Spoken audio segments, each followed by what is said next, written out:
Again, the issue with censoring this ad because you are talking to your constituency about what they believe, what they want. And they want to hear this from candidates. They want to hear from candidates on whether or not they're going to have the stomach to take on this fight. They're over it.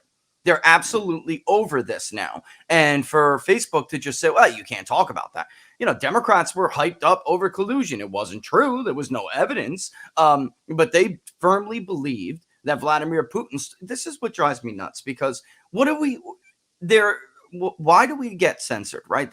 When it comes down to it, they always say they're trying to prevent violence or something from happening. Look at what happened on January 6th. But Patrick, I'm not going to say his name because, don't name him, shame him kind of thing. We firmly believe in that. But that man who shot Steve Scalise and 4 others, who went to the congressional baseball game practice for charity and started spraying down Republicans in their circles, he firmly believed Donald Trump was a traitor who colluded with Vladimir Putin. It was all over his Facebook page. So speaking of censoring Facebook, all right, they took his page down immediately, but not before we grabbed all those screenshots. And yeah, people talked that he was a Bernie supporter, but in truth, he really was just a leftist who firmly believed that Donald Trump was installed by Vladimir Putin and that Republicans were enabling him. So that's why he took shots at them. And he basically was, from his point of view, he was doing a heroic act because he bought this lie, hook, line, and sinker. And yet nobody who pushed that fraud, nobody is removed from social media. None of them are censored. I mean, one of them is still on the intelligence committee, even though he had an affair with a Chinese spy.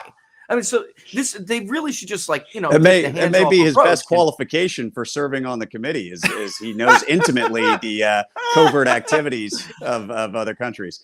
Speaking of other countries, I did want to get into Ukraine before we run out of time, but go ahead, speak your piece on that because it drives me nuts. Yeah, you see this in the media too. Same thing. A lot of these journalists have abandoned any pretense of objectivity because they really do view themselves as heroes in this battle against the fascists and the people on the right that they think are here to overthrow the government or something ridiculous. And they throw out objectivity. The same is true with these government bureaucrats who take actions that are completely illegal and they target their political opponents, the FBI, DOJ, labeling people domestic enemies. The president of the United States got up there and claimed that if you require someone to prove that they are who they say they are to cast a ballot in America, then you are a domestic enemy on the level of Bull Connor and some of these other segregationists. It's ridiculous. It's insulting.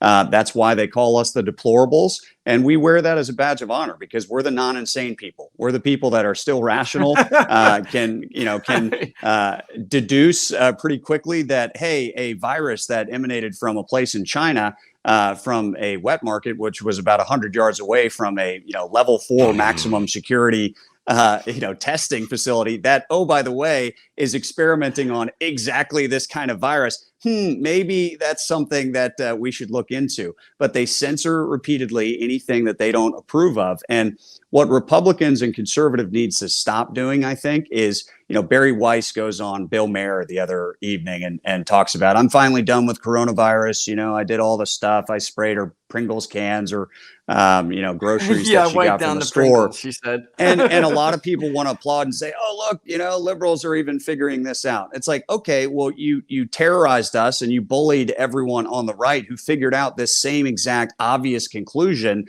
about a year before you did. We need to stop waiting for these, liberals, center left folks to suddenly allow us to, have opinions and to validate them.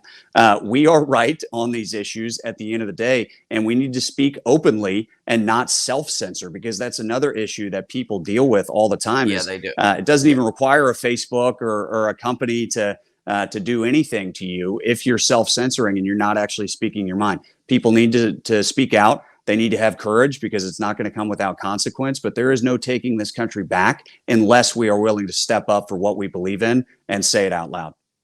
Yeah, I'll tell you, because I got a lot of crap for that too. Barry follows me. I follow her. But the reason, because I know her world, Patrick, and that's why I said, you know what, it couldn't have been easy for you to do that. I'm glad you finally came around, kind of thing.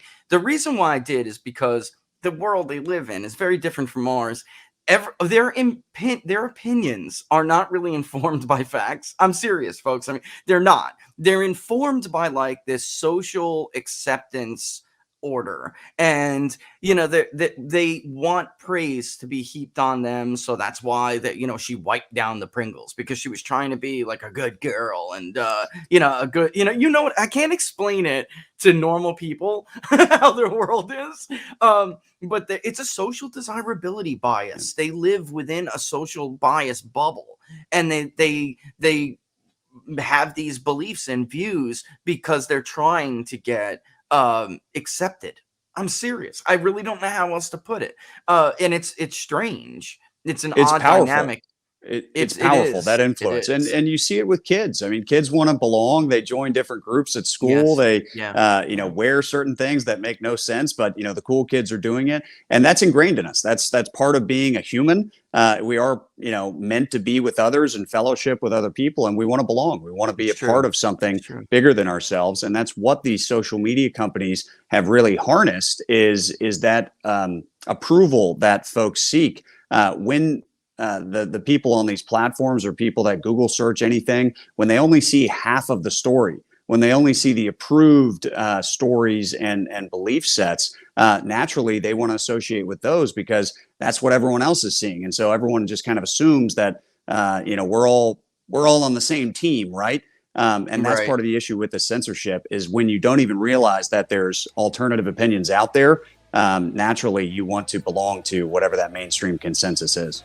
Hi folks, Rich Baris, the People's Pundit, host of Inside the Numbers with the People's Pundit, and co-host of What Are the Odds with Barnes and Baris. If you liked what the New York Post called above average transparency, then go ahead and like the page, share the videos, and hit that notification bell. It'll let you know when we're going to go live.